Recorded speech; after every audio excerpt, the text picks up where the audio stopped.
Hello, everyone. My name is Sri Srinivasan, and I'm the president of SAJA, the South Asian Journalists Association. Thank you so much for being here for another one of our wonderful virtual events. We are going to be talking about what recruiters want from journalists on the job hunt, and you'll be meeting our moderator, Divya Karthikeyan, and our stellar panel in just a moment. You're going to meet Marc, Sonali, and Anusha. And we want you to know that we are recording this and also doing an AI summary of this. And we will make the recording available later. And you can find it on the SAJA TV YouTube channel. And please subscribe and hit those notifications so you can know whenever we're doing one of these programs. A reminder that we have lots happening this fall, including the SAJA at 30, which is 3 decades of South Asians changing media, a conference and awards gala that's open to everyone. You don't have to be South Asian or a journalist to attend, but there is a catch. There are only 175 tickets, and 15 have already been sold before we've announced the full program. So it's really important that you get your tickets right away. It's October 11th and 12th, and we're going to have a evening reception at Icon Contemporary in Manhattan, a beautiful art gallery. And then from 9 to 5, we'll be at the CUNY Newmark School and on Saturday, October 12th. And in the evening from 6 to 10 will be the awards gala at Columbia Journalism School. So it's a packed weekend. It's also a long weekend, as you know, Indigenous Peoples Day. So please sign up, get your tickets. We will not be able to do anything when we run out. So I'm telling all of you to please get them. You will notice that we have prices for SAJA members, both journalists and non-journalists, and we have kept the same price as the 2011 SAJA, the SAJA at 15 conference 15 years ago. We're very proud to be able to do that because we want as many people to attend as possible. If you absolutely cannot pay for it, there may be volunteer and other opportunities. Please check with SAJA, write to me, president@saja.org, and we can talk. But again, we cannot promise because there's so much demand for these tickets. A couple of other events coming up that we want to tell you about in addition to this great event. Tomorrow night, there's a panel at Asia Society that is about Asian American voters. And if you'd like to attend that, there are still tickets available. You can go to the AAJA website, or it is on the top of the SAJA HQ Twitter feed. Ali Velchi, Farnoosh Amiri, former SAJA board member, Stephanie Lai, and I will be talking about Asian Americans and the role in the 2024 election. So that's tomorrow at Asia Society. That'll be recorded, but will not be live streamed. So if you can not get there, please look for the recording.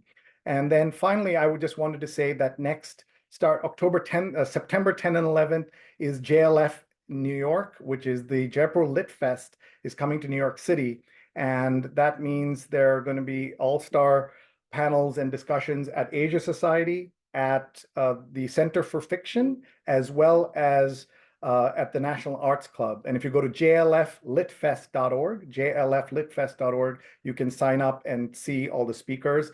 We have some limited press availability, press tickets, so contact the information you will see there, jlflitfest.org, or ask me and I can let you know. So with that, I'm going to bring Divya onto the screen. Divya is a SAJA board member who has been leading our work in creating these virtual conversations. She'll tell you a little bit more about her own work. Tell us why you wanted to do this so much for your colleagues across the country. Thank you so much. I'm on a visa. I know the pain all too well about finding a job. I came here just a little bit before COVID, so it was a chaotic time. I remember when I first went to SAJA's convention in 2019, I just realized how much our community just really sticks up for each other. And that was really helpful for me to know that I had someone, I knew someone who had my back, and that was SAJA. But also, this is a really, really rough time right now, and I could say that about every year. But I know the pain, and that's why I thought this was something that we should really put together, because this is something that we all think that there's a code to crack, but yeah, I wanted to help with cracking the code as much as possible. So Perfect. Thank you. That's great. We want to ask everyone to introduce themselves in the chat. Just say where you're from, what you're working on. If you're looking for a job, you can say that as well. You never know the connections you will make. You can also put in your LinkedIn URLs. I'm sure some people will connect with you that way. And of course, get involved with SAJA. Please go to saja.org, sign up for all our programs. And I'll come back at the end of this to turn off the recording so you can really ask some detailed questions of Divya and team. Thank you very much to all the speakers. And I'm going to take Divya off spotlight and put the spotlight and bring everybody else together. So thank you very much and see you soon. all right, thank you so much for joining us. I am going to introduce our illustrious panel. They have so much experience with the ups and downs of this job search, of this landscape of media. So I'll start with Anusha Shrivastava. She is the Associate Dean of Career Development at Columbia's Journalism School. She heads and manages the team that organizes the largest journalism career expo in the US and help launch students' careers once they graduate from Columbia Journalism School. Previously, she was a head of alumni relations and designed and directed the Alumni Relations Program, overseeing connections among the school's 15,000 plus global alumni. This is her second career, so she knows all too well how the journalism landscape works. She was a reporter herself for over 20 years in US, Canada, and India, and she worked for the Wall Street Journal. Last but never the least, she has served 8 terms on our SAJA board, including 3 as president. So welcome, Anusha. Thank you so much for joining us. Thank you.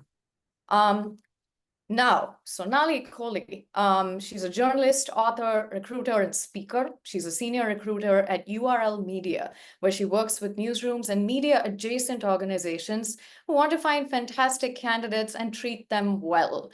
URL Media was born at the height of the 2020 racial justice protest to address the persistent underfunding of Black and Brown media organizations and the ongoing underrepresentation of BIPOC communities in mainstream media. Sonali's been a reporter for the Orange County Register, Watts, the Los Angeles Times, and was part of the Times staff that won a Pulitzer Prize for coverage of the 2015 San Bernardino mass shooting. She's also had a young adult nonfiction book out called Don't Wait, 3 Girls Who Fought for Change and Won, published from Beacon Press this year. Marc Oppenheim, thank you so much, Sonali, for joining us. Oops. Thanks for having me. Marc Oppenheim is Dean of Advising at Hofstra University. He's focused on student engagement and retention, project management, career services, employer relations, alumni engagement, communications education, event planning, and building digital communities. He launched the job aggregation resource MEO Jobs in 2014, which I'm sure all of you are familiar with. If you are not, please subscribe. It helped me a lot during my job search. And that helps professionals increase their access to quality opportunities in the fields of media and communications. Thank you all so much for joining us. Thank you, Marc. Thank you, Divya. So I'm going to throw this out to the whole panel. This is really about, what bird's eye view of the industry and your points of view. I'm going to start with, can you tell us a little bit about the journalism industry, what it looks like for you now compared from, say, 2 or 5 years ago? And I'll start with Anusha. Sure. Throw me the toughest question right away, right? That's great. Yeah. Well, I will say that the journalism industry has never been one where you say, this is great, everyone's hiring, it's a fabulous market. I don't think that has ever happened. There has always been some sort of turbulence. There have been different media organizations that have shut down, laid off people, new organizations have come up. It's been rocky for a while. Things have changed, but people still need the news. They consume it in different ways. but they need the news. They need reliable people to cover the news. So the need for journalists will always be there. And Sonali, go ahead. Yeah, I think that that's true. The need for journalists will definitely always be there. There is always going to be hiring that's happening. Um, there, what was happening 2 years ago, 2021, 22, is that employees and folks who were looking for roles had more power. There was more um, there was more of an acknowledgement at the highest levels in journalism to recognize the need, not just to like hire new folks and have them be representative of lots of different parts of our society, but to name that, right? To like name that we need to hire Black and brown folks, we need to actually keep them happy, and like naming something makes it happen more, right? Like if you can name it, you can address it. There have been a lot of affirmative action related lawsuits, both in the educational and that have been very big, and in the employment space that I think has had like a very chilling effect on that. And then also finances are different, right? There have been unfortunately a ton of layoffs. And so that means like you're up against a lot of people for a job rather than not, a few or not as many. And so what I'm seeing, and I think this has always been true, it will always be true, and it's why I think Shri is so right in encouraging everyone to introduce themselves, connect with each other. A lot of jobs are coming from connections. They can be like really, really deep connections. They can be not so deep ones, but it helps to have a strong network around you.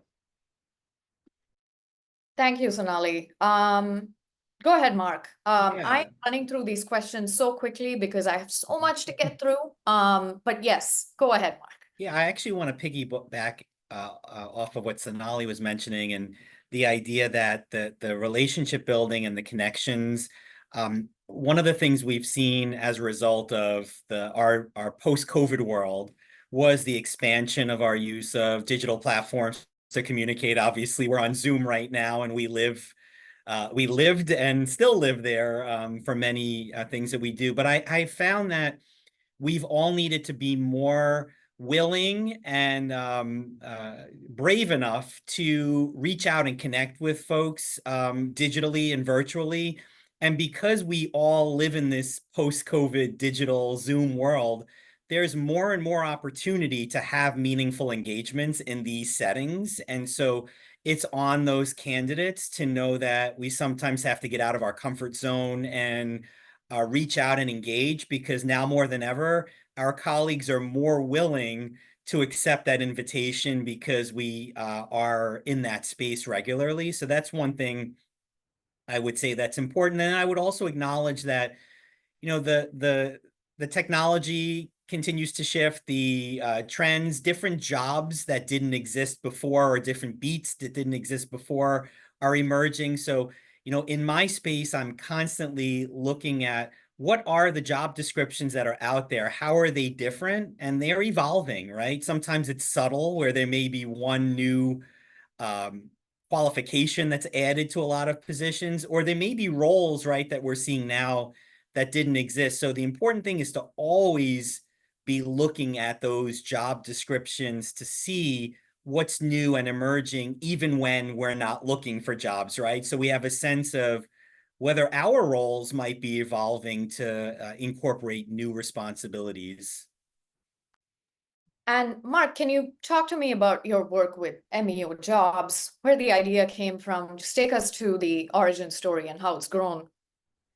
Like some of our other colleagues on the panel and on the Zoom, I had the privilege to work in media education for about 10 years. And when I was in that space in the Lawrence Herbert School of Communication at Hofstra, like many others, I observed firsthand the challenges that my former students, my colleagues, my faculty who were in the field were having with employment opportunities. And so I was inspired to try and curate and aggregate manually opportunities so that people were having better access to jobs that weren't stale, right? That were real opportunities. And so I've committed myself to understanding the cadence, the cycles, who posts when, and to be able to be a human, not a computer, that identifies that these are real active searches and then bring that to job seekers. And so it's really been a passion project, a labor of love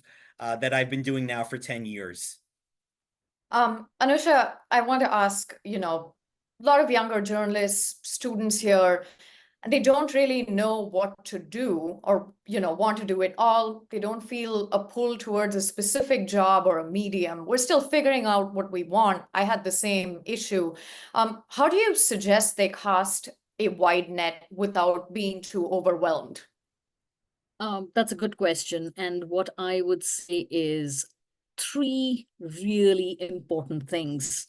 One, every employer, a hiring manager, is looking for a candidate with what we call fire in the belly, which is the desire to do something, to do well, to break news, to try out, feature writing, politics, business, arts and culture. So the passion that you come with for journalism is really, really important. If you can convey that, that's step 1. Number 2 is flexibility, which means don't get hung up on, I want to stay here, I want to do this, this is what I want at this stage. And at the start of your career, the more flexible you are, the better, because that means you're willing to take a chance, you're willing to go to places that you had never thought you would go, you are willing to say yes, because you want the story. So they're interconnected. There's this desire to prove yourself. There's fire in the belly. There is flexibility. You are not holding yourself back by saying, I'm going to stick to this geography. I'm going to stick to this role. I want this and nothing less than this. Be flexible. The third thing is to know that everything that you do is going to add up to your career story. So while it may not look completely neat, it may not look like a straight line, at the end, you will be able to say, this is why you took the turns in your life that you did. So that would include taking a short-term gig only so that you can connect with other people. Because once you've tried something out and the people around you recognize that you are willing to work hard, that you can break stories, that you can meet sources, that you can come up with ideas, you will go to the next thing. So never look down on any role saying, I already have X years of experience, or I wanted to do this, not this. Because the more you say yes, and the more you're open to it, knowing that this will help you get to the next step, the better for you. Thank you, Anusha. And Marc, I look at your MEO jobs list, and every time there's just such a diversity of roles. Everything from TV stations in, say, Louisville, Kentucky, to jobs in New York at a sort of different career level. Can you talk about what young journalists and students, I'll just re-up the question, how you would suggest they cast a wide net so they don't feel too overwhelmed, where they don't exactly know where they fit in? If you have the privilege to do so, certainly try not to limit the geography, try not to have an expectation of, a traditional role, right? I believe that I may have heard this several times from Sri, that you should not turn down a job that you haven't been offered yet, right? You should always be listening, engaging, finding out, what might be the positive, the upside. So, for me, when I curate these jobs, I still understand that most people are going to apply and may not be successful. So in many cases, these curated lists are aspirational. But what they are also doing, though, is giving folks a sense of where jobs are emerging, what the trends are, and to show that every week there are hundreds of newly posted opportunities, even if they aren't the ones you're looking for. And you should look at those roles to see, does it give me the opportunity to tell a story?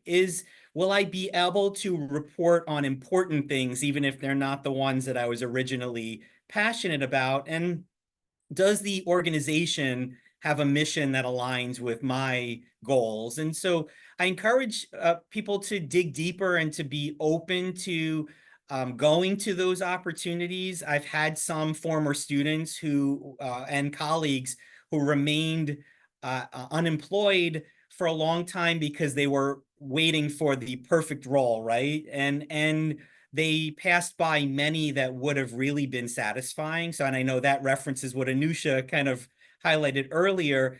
So it's important to make sure that, these lists are aspirational, that you know where the jobs are, and that you're understanding that your skills as a writer, reporter, storyteller are transferable. Now, we don't want you to move out of journalism if that's not your goal, but you may have passion for storytelling and reporting that lends itself to other adjacent areas. And so you might want to look at how can you use those skills. And I think my curation allows folks to see what's going on, not just in for journalists, but for TV producers, for communications and digital media professionals, and marketing and communications folks.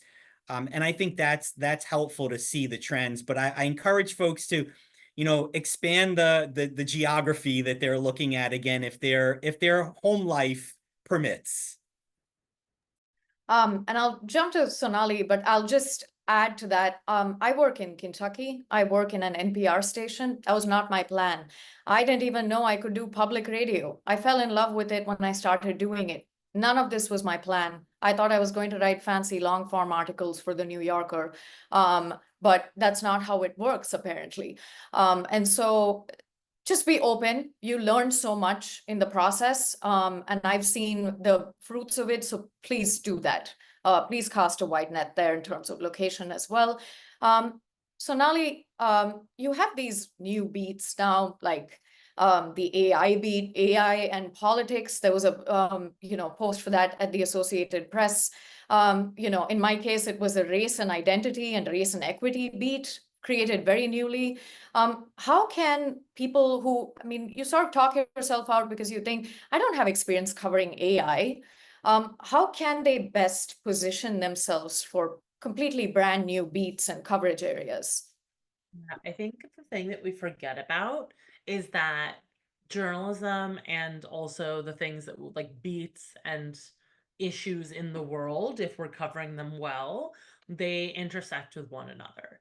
And so chances are in your beat, you might have covered stories that, whether or not you call yourself an AI beat reporter, that do fall under that. And so I encourage people to look beyond what their titles have been early in their career, later in their career, and instead sit down and figure out, what are my skills? Like, what are the things that I care about? What are the things I'm passionate about? What are the issues I enjoy covering? And are there overlaps? So when I was a reporter, I was an education reporter. I love being an education reporter because everything in the world happens to children. You can cover anything through the lens of children. So if you've been an education reporter, you can be an anything reporter. You've probably written about it, and you probably could. And so I think being creative and thinking about the in-betweens, and then you need to tailor your resume accordingly. That doesn't mean every job you have to have a wildly different resume, but you do have to, if the job is an AI reporter and you have covered tech, you've covered the way that issues related to AI also relate to your current beat, like focus on those, amplify them. And then it's very much what Anusha said, people are looking for passion. So if you display a passion for a topic combined with proof and a demonstration that you have learned about that topic and you have a plan for how to attack it, then that's going to help. Anusha, did you want to add to that? Yes, I was going to say something about from my experience. You may be interviewing for a particular job or a particular role, but let's say that the editor that you are meeting with or the hiring manager realizes that you are really a passionate reporter. It doesn't really matter if the beat you were interviewing for is the right one for you or not. That person is going to put you down as someone they want in the newsroom because you're going to add value regardless of the beat that you have applied for or the job that you applied for. So I was interviewing for an energy reporter position, and the interview was going really well. And then the editor says, there is a spot open at the bond desk. Do you want to meet that editor? And I thought, bonds, what is he talking about? So I met the editor. He said, what do you know about corporate bonds? And my heart sank. I said, I don't. I'd come here for an energy reporter position. So we have this really great conversation about the things that I've done before and, why I chose journalism, all of that. At the end of it, he says, I want you to come back on Monday and meet my deputy, and I want you to know everything about corporate bonds before you come back. So panic, I go back, I figure out everything about corporate bonds. I go back on Monday, I get an offer by the end of the week. Back to the point of, if there is passion, if you have the desire to cover something and be a journalist, it really doesn't matter which topic is thrown at you. You will figure it out because you're curious, you know how to build sources, you can write a good story, you produce clean copy that doesn't have corrections. It doesn't matter whether the beat is energy, arts and culture, politics, climate change, AI, doesn't matter. You're good raw material. And once the hiring manager recognizes that, you will get the job. We've seen candidates from certain communities and groups sort of tend to take themselves out of applying to positions because they don't fit all the qualifications.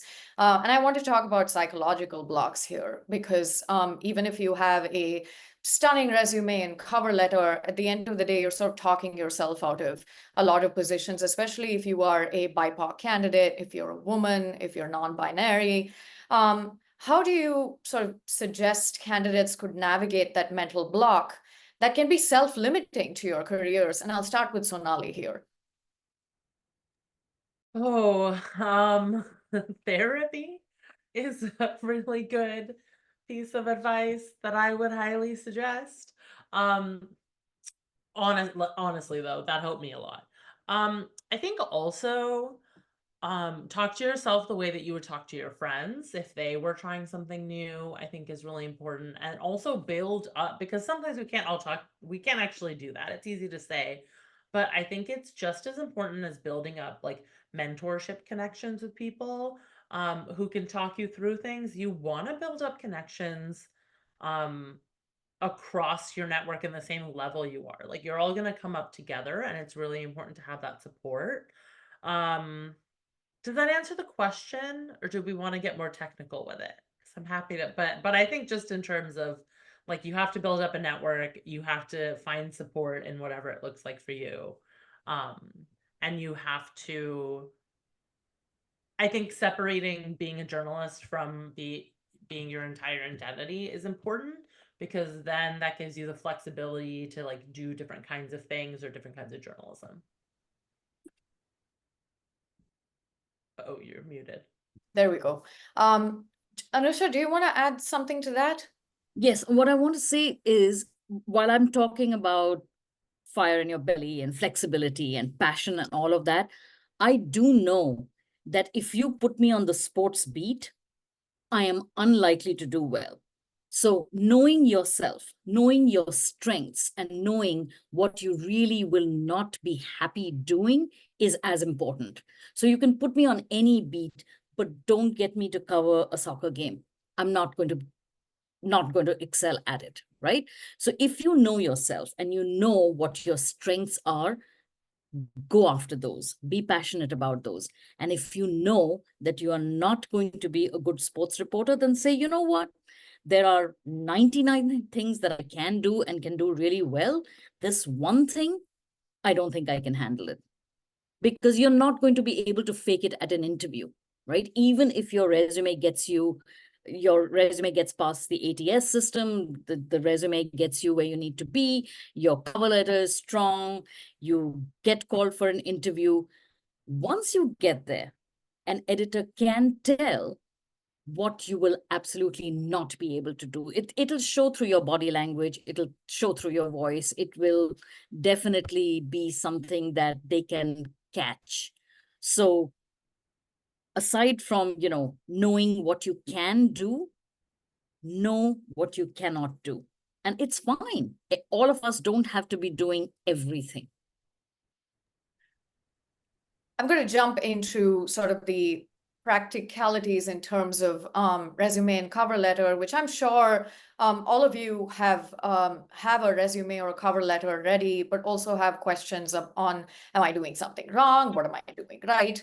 So this is for all of you, I'll say, but I'll start with Anusha. What are some rookie mistakes you've seen with the resume and cover letter that's just so easily avoidable, but we miss? Believe it or not, sometimes I have seen typos on resumes. For a journalist, especially, that is a complete no-no. We cannot have typos on resumes. I've also seen resumes that have photos, date of birth, or are multiple pages. All of those are no-nos. Because if you want a crisp resume, keep the most important things on the resume, save the rest for LinkedIn. Marc, go ahead. What do you think are some things that we tend to overlook with the resume and the cover letter that you wish you could sort of get on your soapbox and yell at everyone to stop doing?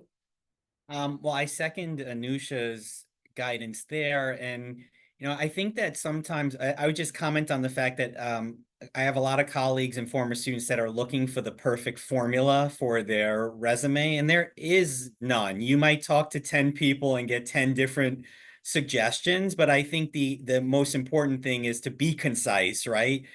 Because we know that the recruiters and the hiring managers, they're going to attend for such a quick amount of time that we need to make sure that we're giving it to them quickly in a way they can digest.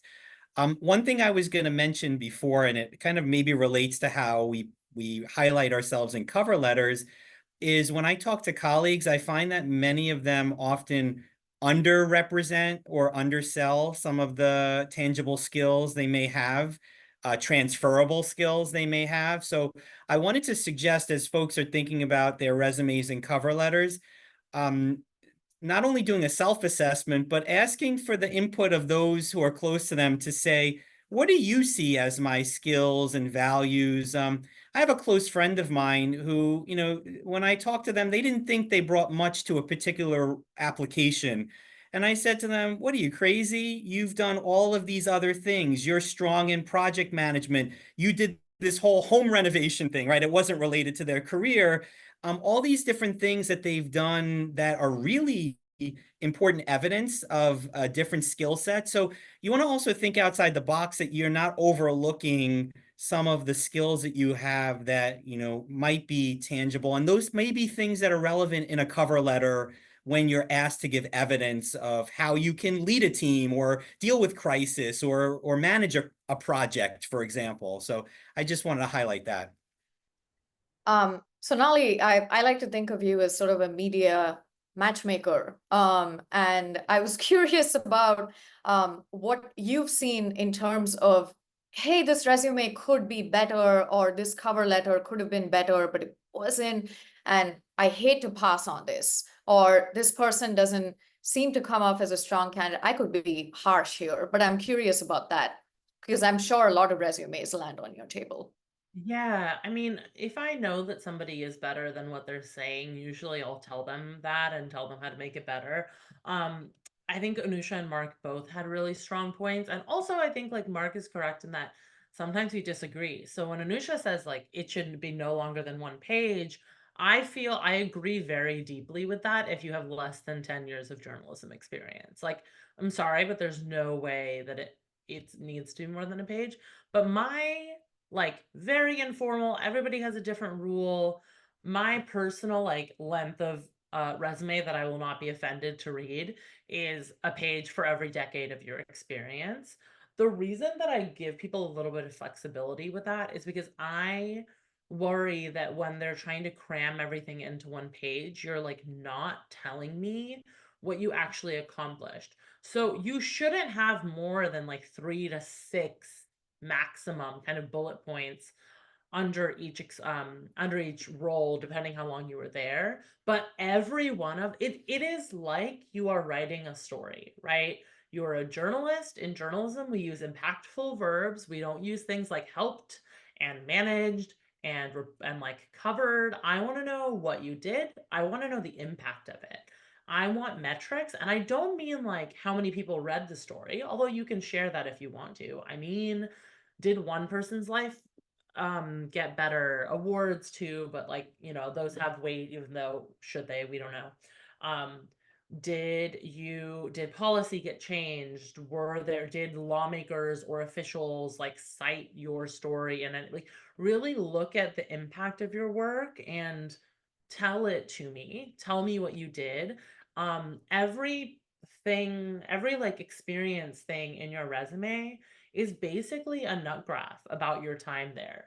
So think of it like a journalist, treat it like a journalist. And I was actually this morning, because I was looking at how I would have improved my resume from like the last time I needed a job 3 years ago. And it's like so bad, actually. There's no details at all. So really, yeah, really focus on impact and what you did. And don't be generic. It should be specific. I wanted to throw it to everyone here because this just came up. We have Workday. We have so many online platforms where we submit the resume and the cover letter, and then there's a machine looking at it or an algorithm looking at it before it goes to a person or before it goes to a recruiter.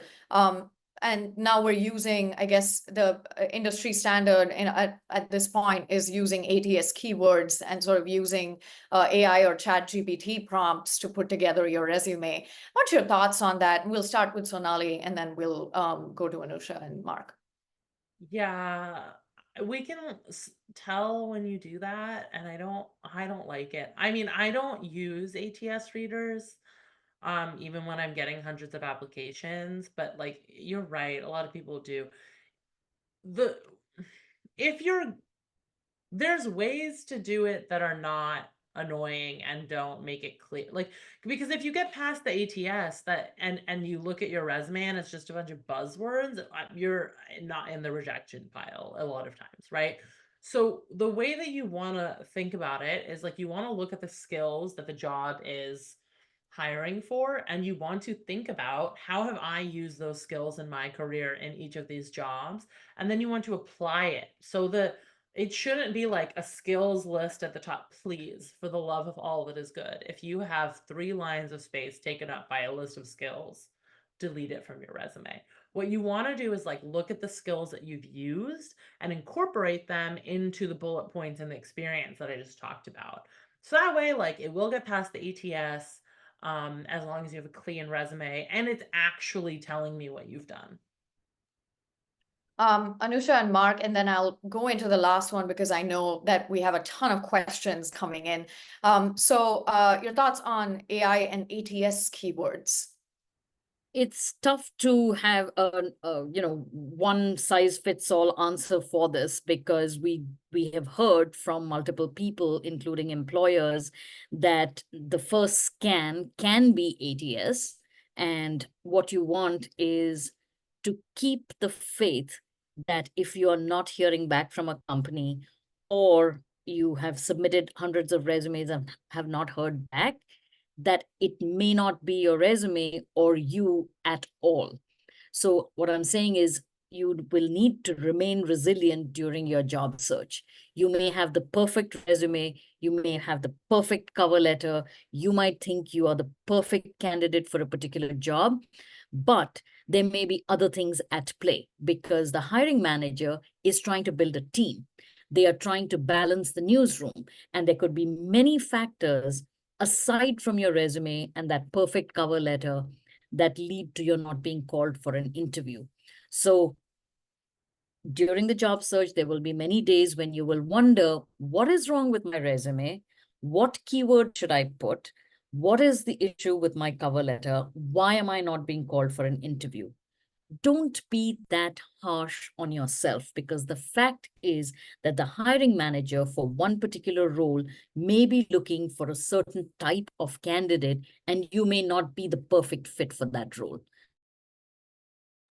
Marc, I'll quickly switch to what you wanted So to. you may have to keep trying and don't become a mistake. I thought somebody was, is that a question or? No, my computer froze for a second. I apologize. Okay. So all I'm saying is that during the job search, don't assume that there is an issue with your resume or cover letter or the way you've reached out to someone. Instead, focus on, you know, how you could improve in terms of following up with people, in terms of thanking them, in terms of improving your presence and building on what you have. Marc, I will jump to digital presence. I know you wanted to talk about how, and now LinkedIn is hot. It's hotter than I've seen it, at least. And I just want to know how digital presence would work when someone who's hiring, what they look at first, because not everyone is probably looking at an entire resume that they download, and they have to look at a PDF. So can you tell me about digital presence there?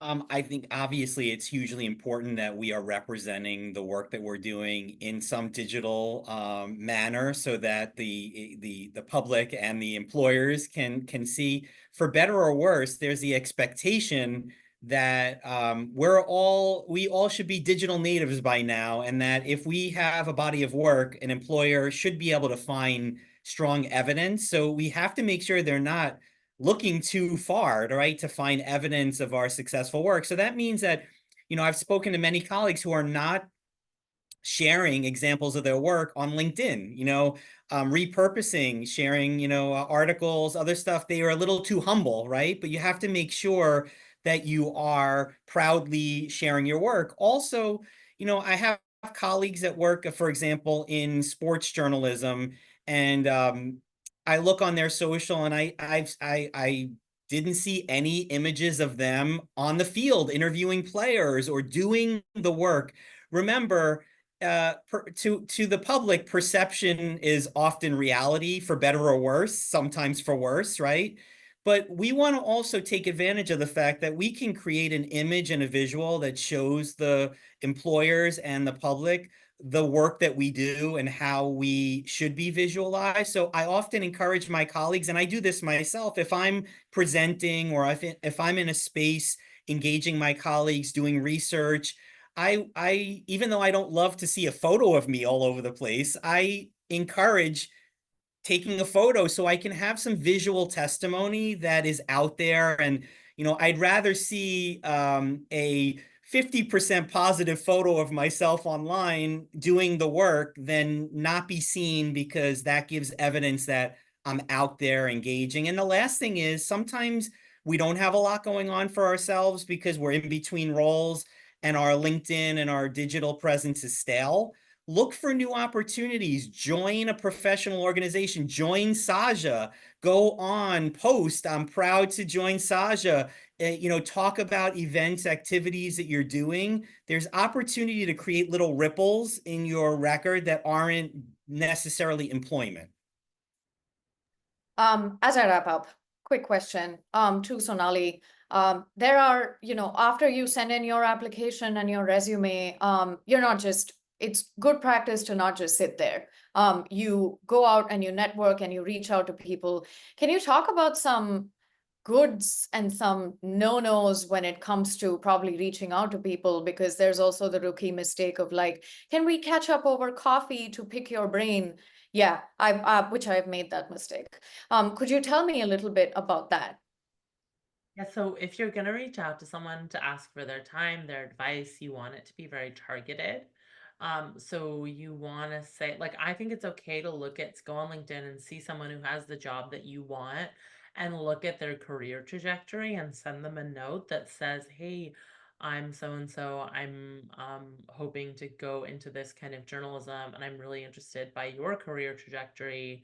I'm hoping to understand how to make those kinds of moves, and then ask a very specific question. So not like, do you have any advice, but look at their work and ask, like, do you have any insight or anything you could share about how you transitioned from journalism to or like print journalism to podcasting or something really specific. And then you want to say, I totally understand if you don't have time to respond to this or to chat, and thank you so much for reading regardless. So always give people an out. When you're applying to jobs, I think the biggest thing I see that people don't do is they don't send a thank you note after an interview. Even if it was the worst interview of all time and you never want to work for that person in a bajillion years, you still have to send the note, because you don't know if they're going to know, like, they might know somebody who you really want to work for. And the person who you really want to work for might ask, like, have you heard of this person? And they're going to have like a sour taste. So stay as classy as you can, send a thank you note within 24 hours of the interview, even if you're like, that's not happening. Thank you so much to all our panelists. You've all done great job. I've learned so much myself because I made some of these mistakes. But I want to go into the Q&A segment because we have a lot of very interesting questions. Yes, let's see.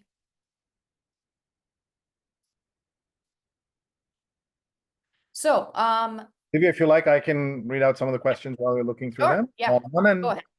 Manan, welcome. Question for the panelists: how does one find their passion after being out of the workforce for a while? Thank you, Manan, for the question. Who'd like to take that? You're all being shy. Come on. I'll take it. Look, if it's a question of passion, it has to come from within you. So it may be that you take a break and you say, you know what, I'm not going to spend my entire time thinking about just this one thing. Because if you do that, it's not going to return. It's not something that'll suddenly spout from within you. That means you have to find something else to do, which then you realize sparks your interest in a particular area. So it could be volunteering. It could be trying out something that you've never done before that gives you an idea for a beat that you may want to cover or a role that you want. So I think that engaging in areas other than journalism briefly could actually help you and bring you back on your path.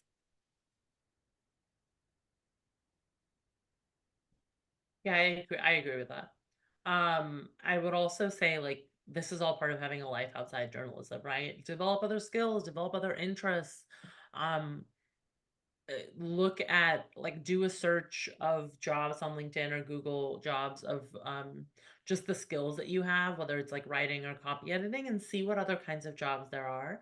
And then it's also really important to develop your like 90-second narrative pitch for yourself. So if somebody asks the like terrible question in an interview, tell me about yourself, which I try very hard not to ask, you need to have like a tight 90 seconds that tells me where you've been, where you are, and where you're going. And that's your way to kind of control the narrative around it.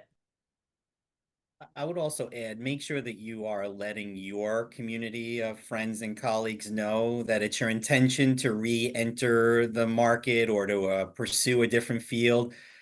Be clear, be positive and upbeat. I see a lot of discouraged colleagues on social media letting their frustration drip into their feed about, the challenges of the workforce. And I'm in a position to help those people. And sometimes the negativity is so strong that I'm like, I don't think I can right now because it wouldn't be a good representation. The other thing I wanted to say is because the job search is such a private thing for most of us, especially while we're, potentially already employed and don't want to disrupt that. we don't often let our circle know where we're applying. Please make sure that you are letting your inner circle, right, the people you trust, know where you're applying so that they can advocate or potentially say, I actually know a recruiter there, or I can, advocate, or maybe they know about the culture at a particular employer, and maybe it's not a good fit. I'm going to add to that, Mark. I think that's a really good point, because even though it seems like the world is a large place, the world of journalism is actually really small.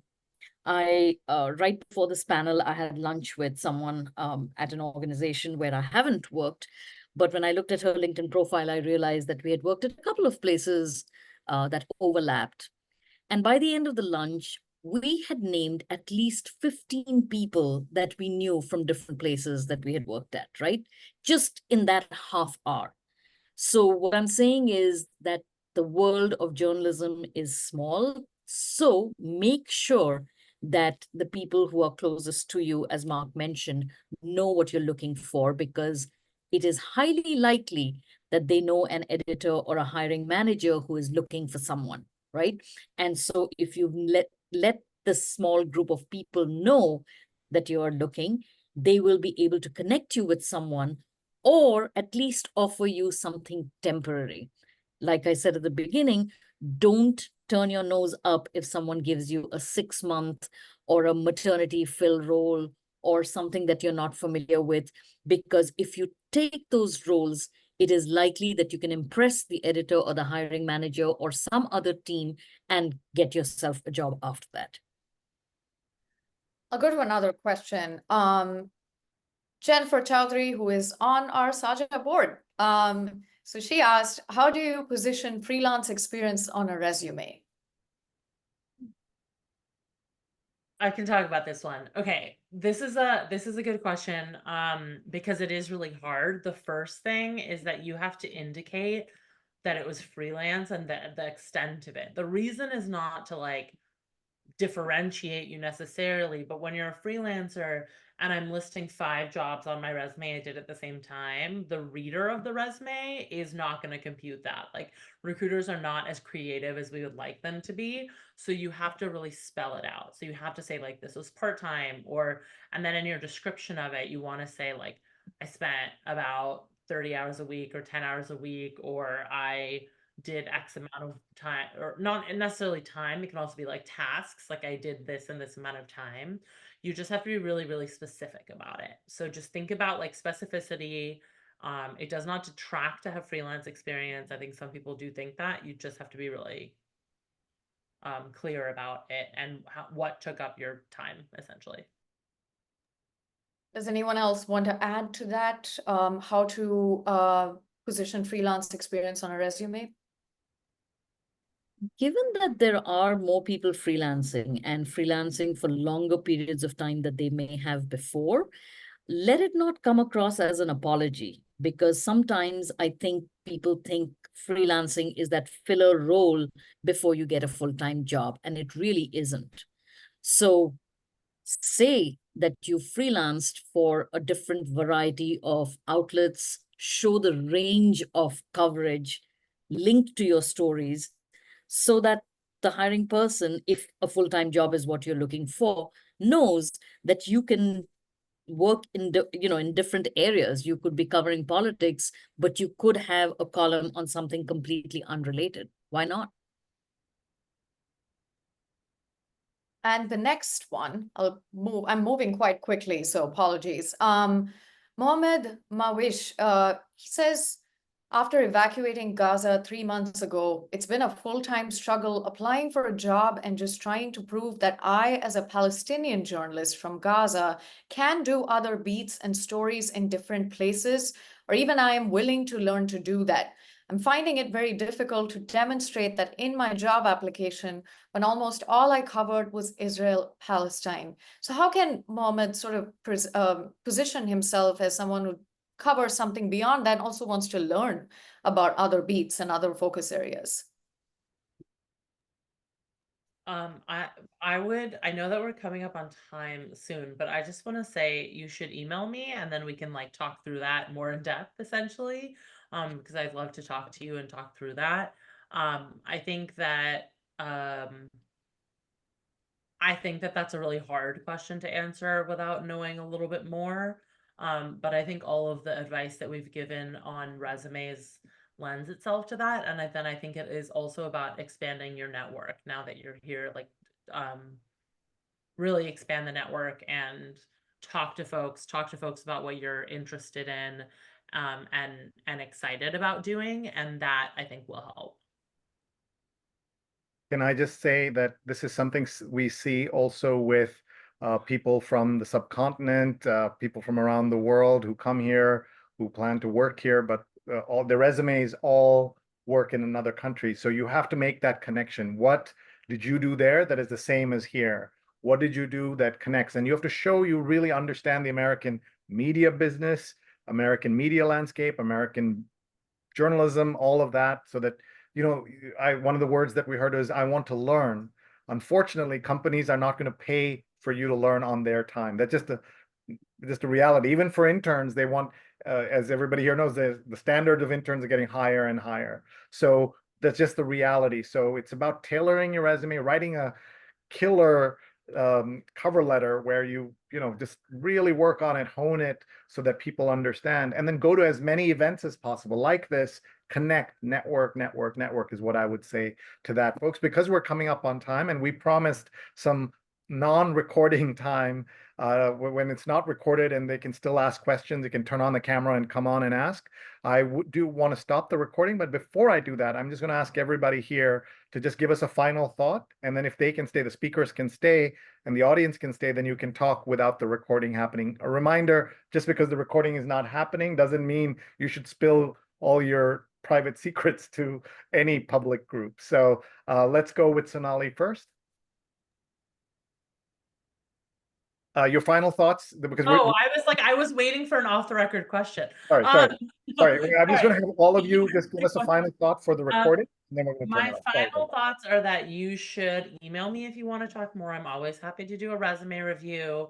We have a career newsletter you should apply to, and just like remember to find support find your people, and it's okay to do different things than you're used to. That's great advice. Thank you, Sonali. Let's go to Marc. I know we all say it's who you know, but it really is how well you know someone. I mean, I know tons of people, but not all of them are going to advocate for me for a job or put their name, attach their name to me. So that means I have to actively engage, stay in touch, communicate. I'm in the relationship business. I mean, I'm in higher ed, I'm in media education, but ultimately I'm in the relationship business, and that's what you have to be in to make sure that people trust and understand your skills and your values. So make the investment there. Thank you, Marc. And everyone should follow MEO Jobs, and everyone should follow URL Media to do fantastic work. The founder, by the way, and Sonali's boss is Mitra Kalita, former SAJA board member and former SAJA president. Let's go now to Anusha. Sure. I would say pace yourself.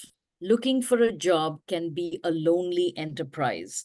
So make sure that you are taking care of yourself, that you have friends that you can bounce ideas off of, and make sure that you're not always reaching out to people only with a request, which means you have to invest, you have to do something for others. And by saying do something for others, it's not some major project that you'll handle for them, but maybe you can check in on them, maybe you can tag them in a LinkedIn post, maybe you can thank them publicly, maybe you can do something for them before you go to them and say, hey, what can you do for me? So do definitely invest and thank people. And one of the things you can do is retweet them, reshare their posts, answer their questions. They might say, I'm in Boston. Any pizza suggestions? Drop some pizza suggestions, just so that the first time they hear your name is not an ask. I like to say, don't be an ask on social media. Same thing with this. Anusha, thank you so much. Thank you, Marc. And thank you, Sonali. Before we go, we're just going to have We're going to have everyone turn on their cameras in just a second, just to have Divya just give her final thoughts for the audience as someone who worked so hard to put this together and been through this process yourself. I second the or third the suggestion that please pace yourselves. Please don't be hard on yourselves. I know that this is a very, very strenuous job search right now. Please take care of yourselves. I'll say that it helped me a lot, and please be open to many roles across America. I learned so much about America as someone who came from India at 26. So yeah, please cast a wide net, and we need more South Asian journalists in other cities and states as well. Okay, so we're also going to do a selfie. If everyone can just look here, I'm going to take a picture while I still have everybody. 1, 2, 3. Oops. And now we're going to turn off the recording so that everyone, please turn on your camera and ask your questions. So hi, James and others, please feel free to ask questions. I'm turning off the recording